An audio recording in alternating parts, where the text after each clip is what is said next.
Today, be a part of a unique episode of the River City Youth Sport Podcast that promises to transform your life. We are thrilled to have a highly distinguished guest today. If you are watching us on social media, please show your support by liking and sharing our content. If you are viewing us on television, please spread the word by calling or texting someone about our show. When we are in the midst of a heated battle, there is always a need for someone to provide a calm voice of reason and a tool to educate and empower the community. That's where the River City Sports Podcast comes in.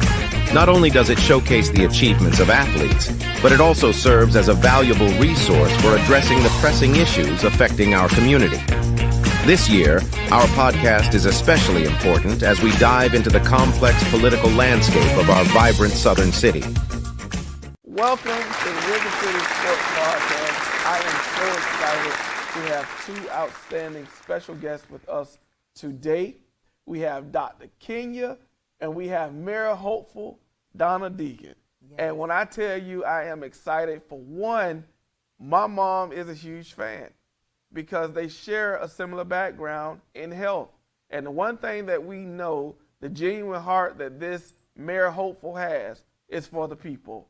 And I just want to say good morning to the both of you. Good morning. So good to be here. Thank you so much for being here. Good morning. Thank you so much. So we have Dr. Kenya. She's special. And the reason I say that is because she comes with such energy this morning to be able to speak to our Mayor Hopeful. And I'm going to turn it over to her. Amazing. Thank you for that. You know, I'm so excited about what's happening to the city of Jacksonville with our Mayor Hopeful Donna Deegan.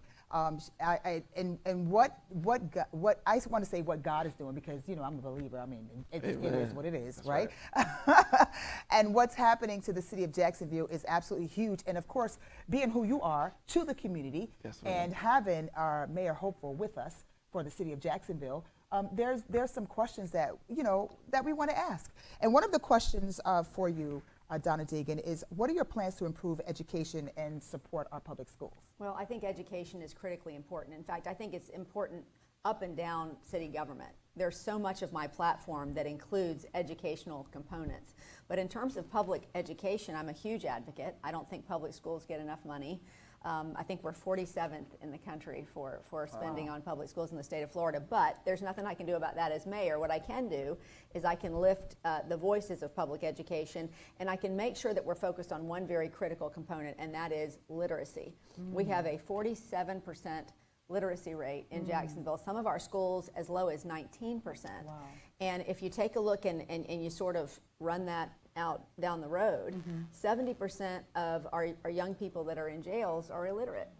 So if we can have a child that actually can learn to read and is literate by the 3rd grade, that child is very likely going to be successful. So I'm going to create some public-private partnerships, lift that issue, and make sure that's a mayoral priority so that our kids have a real shot at a good quality of life.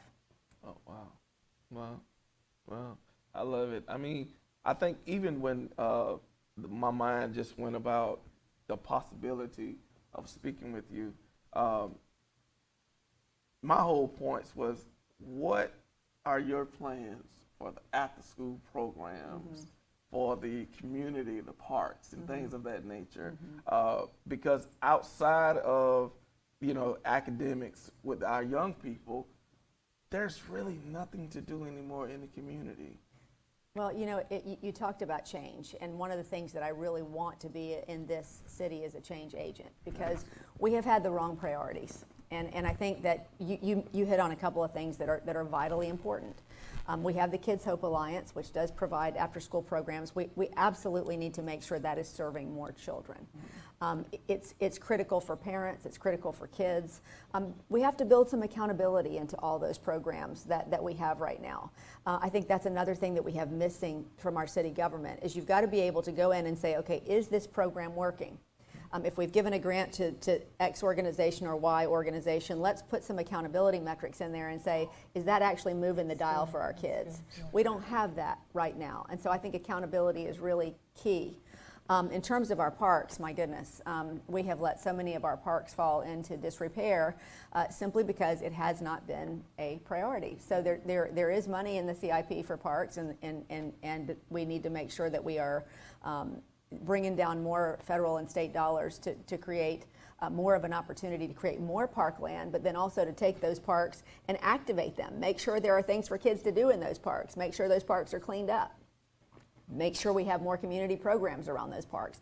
I'd like to see us put more into the Police Athletic League. I think that's a really important organization for our kids. So a lot of this really simply comes down to, if something is a priority, then you're going to lift it. If it's not a priority, then you're not going to tell people about it, and they're not going to know about it, and that's what's happening right now. Wow. I mean, she couldn't explain it any better than what she did, and I think in detail in which it was explained. These are some of the things that we actually try to focus on every day, and you're doing it with the lack of financial support. So it is a big kudos out to everybody that's a part of association in the parks, trying to push the effort out with our young people. So the words in which you're giving, trust me, it's encouraging, it's inspiring, because this is what we need to hear. And we know we're going to see it. Well, we need to be about the people. That's the bottom line. What we have had for so long in this city is we have had, frankly, leadership that has focused on a very narrow number of folks, many of whom have connections to City Hall. And what we need to do is we need to bring the people inside city government and let them have more of a voice. So I think that's just critically important. If we want people to engage in our elections, if we want people to believe change can be possible, we have to bring them in, and then we have to make good on our word. Outstanding. Yeah, I love this because it is about the people. It should be. And the lack of concern for the people is what really is a challenge for the city of Jacksonville. And I'm just being honest. And so with that being said, and of course with a lot of things that are going on within the city of Jacksonville, one of the things that is a concern to me, even as a native of Jacksonville, what is your stance on violence, and how would you go about controlling the gun laws that's about to be in effect, because that's huge. Although we're not the number one city when it comes down to violence and guns, but we are, ranking. So how would you? Well, first of all, we can't supersede any state laws here. Right.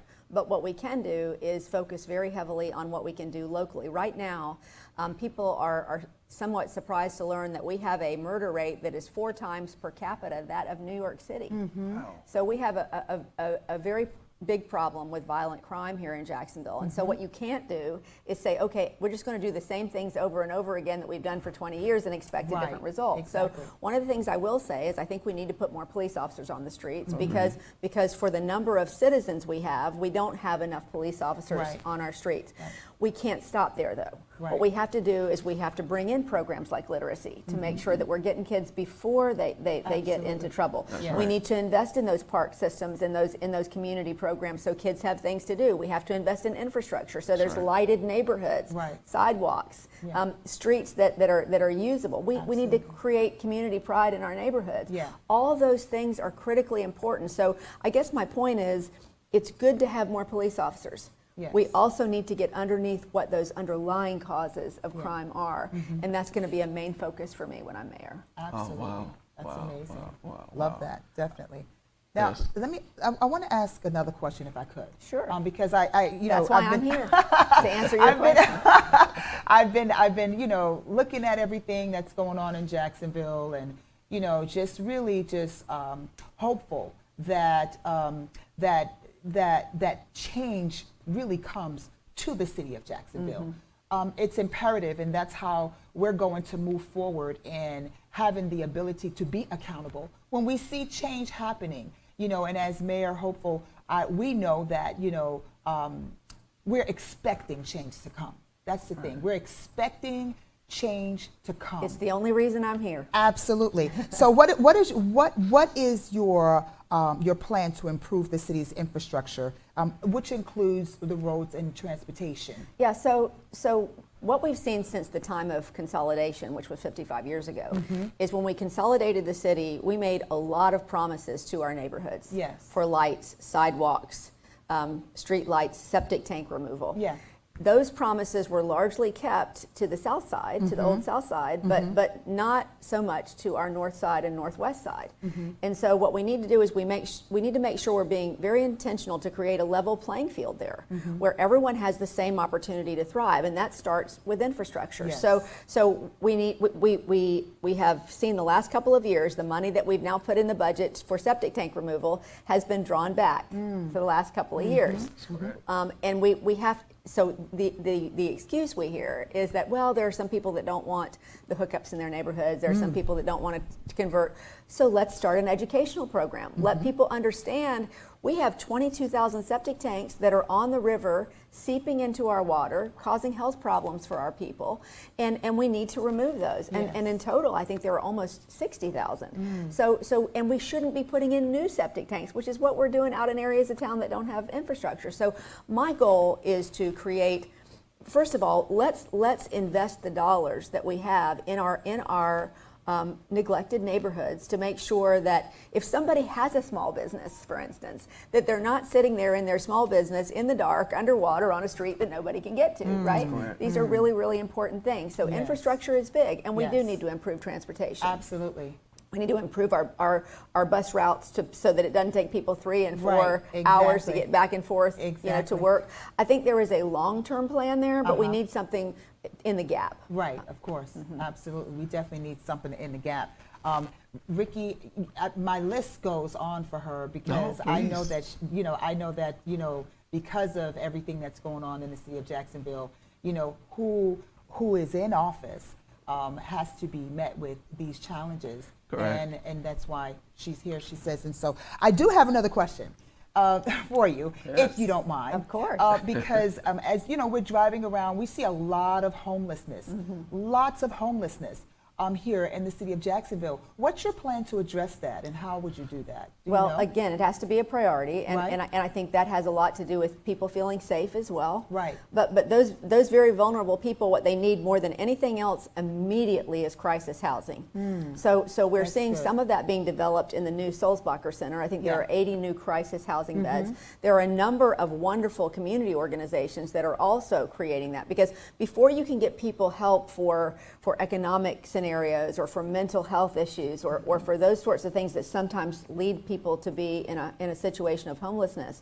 you have to get them to a place where they feel safe. Absolutely. And a lot of people don't like to be in a shelter. They just they're not trustful of that. Right. So if we can get them in a crisis housing situation where they have their own space, then I think that is something that would really help to mitigate it. And then we've got to create those wraparound services to make sure that let's take those folks then step by step to making sure we're dealing with the issues that can get them back into the workforce. Absolutely. Wow. Incredible. Look up. I'm soaking all this up. I must say this to Dr. King. You prepared wonderful questions, and the responses are beyond B. Yes. She's on point. She is. So it's needless to say, go vote. I can't tell you who to vote for, but it's needless to say, go vote. Absolutely. At the end of the day, you have a lot of politicians who like to serve their constituents and not the community. Yes. And I can honestly say that this lady was been serving the community, and if you don't mind me saying lady, that's a good thing. I appreciate that. This lady has been serving the community well before this race. So when I look at anybody in position, I always try to look at how genuine is the heart. You know, where's the mind? Who do you really feel for? And I went online and I saw her at some churches. Y'all, I saw her at some black churches. I was rolling because she fit right in. So I called a couple of pastors that I know. They was like, man, she all right with me. I got to tell you, I adore those churches. Yes, I do. I mean, so much joy and celebration and love for the Lord. I mean, it is just, it has been such a joy for the last year and a half Wow. to be in those churches, and I may just have to keep on going. You know, one thing I like about you, Donna, is you're touchable. You know, you're touchable, and that's what's important, because being touchable it creates a great relationship. You know, you're touchable to the community. You're touchable to people. Well, let me just tell you that Yes. when I was diagnosed with breast cancer, you know, 3 times while I Yeah. was on the air Yeah. at First Coast News. Yeah. I mean, the community prayed for me. Yes. I had so many prayer circles Yeah. going. So many. I mean, I could feel that. Yes. When I was going through that, and so I felt this obligation to be able Wow. to give back for that. So Yes. people had my back, I wanted to have their back. Absolutely. That's why I created the foundation to help Yes. people that were going through cancer. But when you talk about connection, Yes. I mean, that was a mutual, we've lived a shared life in this community. Absolutely. You know, and so I Yes. feel like that's why we have that relationship. It's Yeah. not me, Right. it's us. It's us. Yeah. And the transparency that you bring to Jacksonville, it's really needed. You know, the transparency of We do need what it. you have gone through with, and you're not afraid to share with the community to help yourself be relatable to us as a people and the city of Jacksonville. It brings a lot, and it says a lot to to who you are as an individual. And so, thank you know, you. we're excited just to have you as a hopeful mayoral candidate. We are, and so just want to say thank you for being who you are. Well, definitely. thank you. I have enjoyed so much this last year and a half of knocking on doors and having community meetings and being in churches and talking to Yeah, people. yeah. You know, there's part of me that just, I'm going to miss that part. Yes. But I will continue those community meetings and Yes. all of that when I'm mayor. I want to make Absolutely. sure that we are continuing to bring people in, and that I continue that relationship, because I think that's everything. Yes, it is. Yeah, I think also Mayor Hope for Donna Deegan, I think she can bring a word. I do too. I think she can preach. think she got I think something. I She give got her I something. give She her got a scripture little here and bit- there. yeah, She you might know. even have a little. She might give it to you. Just give us that, you know. But I can truly say in your responses with KHA and knowing these things in detail, it's impressive to me. To go from JCC, KHA, and I must say you did mention another agency. I can't mention them, but I represent Boys and Girls Club of Northeast Florida. Yeah. And love what they're doing. Great group. Yeah. Love what we're doing. Love the moves that we're making. And really, I've always said this. This might sound funny, but I've never seen competition when you're dealing with kids. No, Because if you're dealing with the kids, then they all need services. they do. You have different churches, you have different hospitals, but if you get the same service, Right. that's all I care about. Yeah. So being able to say, hey, this is my agency, that's one thing.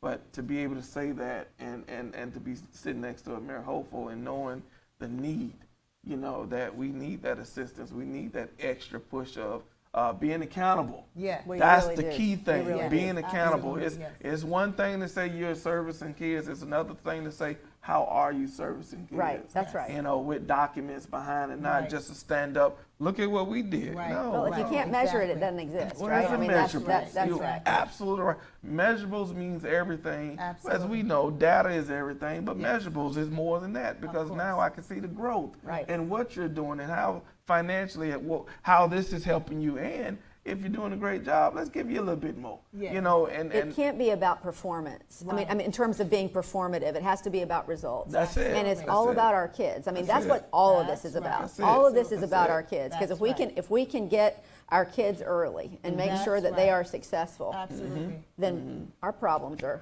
oh yeah. And that's oh, why yeah. you know, personally, I like the way that the direction you're taking when it comes down to education, you know, and what you said, and you know, again, your ability to be able to relate, you know, and everything that you have to offer the city of Jacksonville is absolutely incredible. I have one more question, if I could, for Please, you. You go know, just one more question for you. With everything that's going on with and you said something, it's all about the children, which it is, because children are our future. The epidemic of opioids that's going on, a drug epidemic, Yeah. what are your plans to help us to, you know, to resolve this challenge, if we even can? Well, again, and we can. Look, Right. the beginning of resolving any problem is taking a step. That's right. And, there are so many people say, oh, there's just, how are you going to do this? You're going to have all these other people to deal with, and they don't want to do things. Look, it's all about taking that first step. And I think when I talk with mothers who have Yes. lost children to this epidemic, all they want people to do is see them and to take those steps in that direction. So I'll say the same thing that I've said about some of the other challenges that we have in our community. There is a lot of our tax dollars out there that are available for us to draw down to put more resources into issues like that. And we just have simply left them sitting on the table because it has not been a priority. We've got to do that. We have to take those steps to put as many steps as we can between children and getting involved That's right. in those issues. And then our kids that are already there, we need to do everything we can to keep them alive, first of Yes, all. And then we need to make sure that we're supporting those parents who are just, they are literally suffering. Yes. So it comes down again just to intentionality of addressing the problem. Yeah, and bringing it and making it more noticeable. In other words, making it a priority. Yeah. Yeah, instead of pushing on the back burner and, like you said, performance. Yes, sir. And Yes. we need action. Action and definitely results. accountability and results. Yes. Thank you, Donna. Thank you. Well, as you all have witnessed, this has been, look how they just turn to the camera. Such professionalism. As you guys have witnessed, this has been an outstanding show. It's actually a show of my dream, to be able to sit next to a game changer, a community changer, a pillar of the community, if I will say. Yes. And also, guys, the most important part and piece of this podcast show is for you to go and vote. It's your choice. But make the right decision. Because you have to realize something. You're going to live with it for the next couple years.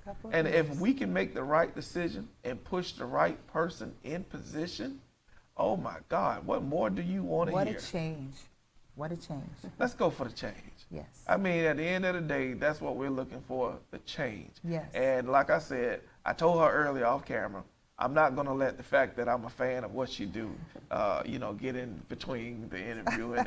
And Dr. King did a great job with interviewing the Mayor Hopeful. Yes. And I'm just as real as it gets. I deal with my people outside. And when I say my people, the difference between me and a lot of people, I don't see color. Right. I deal with all kids Absolutely. from every walk of life and parents. And let me tell you something, they all have the same concern. How will they help? And when they say they are talking about the powers Yes. at be. Absolutely. All they know is they get in position, they come and walk with us, they talk with us, then we don't see them no more. Yes. And you're talking to someone this morning who is actually telling you the steps and in detail and certain things that I do know about because I've been around for quite some time. She is speaking facts. Yes. And that's what I love. And I appreciate you guys so much. Thank you. This Thank morning. you so It means the world to me. Can we tell people to early vote by Sunday? Sunday they got to early vote by Sunday. vote. Sunday Yes. at 6 is the last day to early vote. Take Mama to the polls. Yes. It's Mother's Day. Go Great take your Mother's mama Day gift. and that's what a great definitely. gift Look, to our you don't city, even have right? to drive. I'll drive you. I'm going to be voting at 1 o'clock at the Legend Center. Okay. So anybody wants to come vote with me, would love to have you come and vote with me. But wherever you are, please vote. Early vote on Sunday. Then if you can't get there by Sunday, then Election Day is Tuesday, May 16th. You got all the way up till 7 p.m. at night. Please make your voice heard. So important. Yes. Make your voice heard. You heard it from the one and only. She's come to you at your TV screens. Some of y'all look at her as a celebrity. She's next to me though, so I'm sorry. That's because she's relatable. Listen. You can touch her. Listen, all I can tell you is if she's on the show, the people that's paying attention and that's gonna tune in, which we thank God, Bishop, we have thousands upon thousands. And guys, y'all know what I'm all about. And when you have someone who answers the call to show up, come on. Yes. What more you want? What more? What more you want? And I still didn't tell you who to vote for. But what more do you want? I'm not gonna tell you. I will not tell you what to do. Can I tell them who to vote for? Sure. Sure. Please vote for me. I'm asking for your vote to change this city for good so it can finally work for all of us. That's what I'm hoping for. Y'all see, I just slid back in the chair. And listen, Right. I'm telling you, it's one thing. And let me just say this to you guys. Don't nobody own me. Or me. Thank you. Don't nobody own me. Don't nobody pay for my show. Right. So I can say what I want to say, to be real with you. So at the end of the day, I love the fact that Mayor Hopeful is here. Yes. If somebody else would have answered the call, they would have been here too. Right. They're not. Right. So at the end of the day, I'm appreciative and I'm thankful for those who thought it not robbery to come and sit and talk to the people that is rarely heard. Thank you so much to the audience that is tuning in today. And I know you guys are going to comment and you're going to talk. We're excited. We're happy. We're happy for the change that's about to happen. We're happy for the fact that history will be made. Yeah. So we're claiming it, even though I don't believe in it. But we're saying it in the name of Jesus. In the name of Jesus. Look, guys, we appreciate you tuning in on another episode of River City Sports Show. Thank you so much to our special guest who joined us this morning. Thank you for appreciate you. It's my so pleasure. Till next time. Till next time. Love it.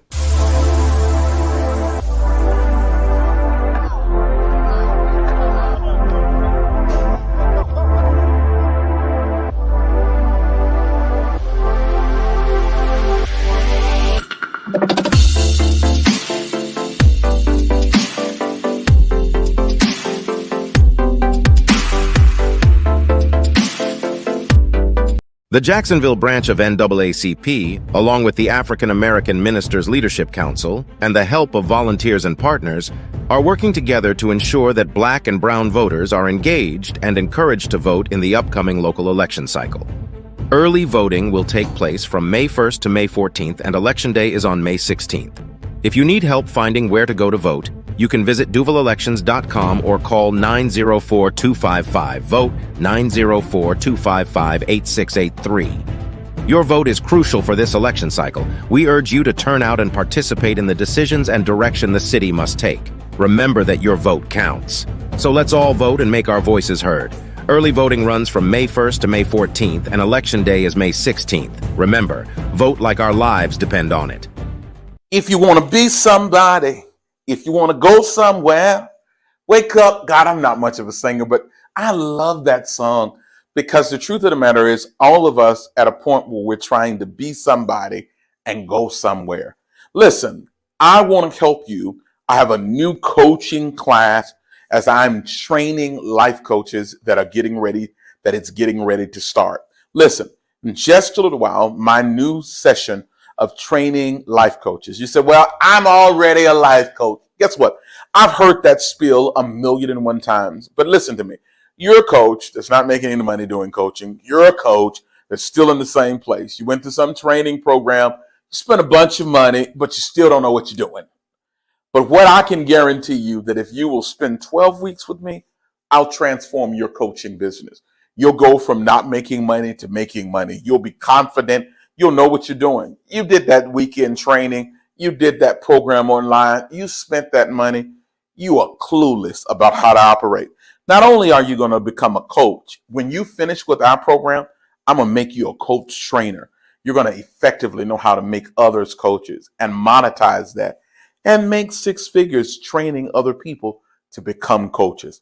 Come join the new class that's getting ready to start. I'm Dr. Jackson, owner of my own television station, president of a school, pastor of a church, a history and a experience ratio that says I know what I'm talking about. Now let me help you become great. The following show is a paid commercial program.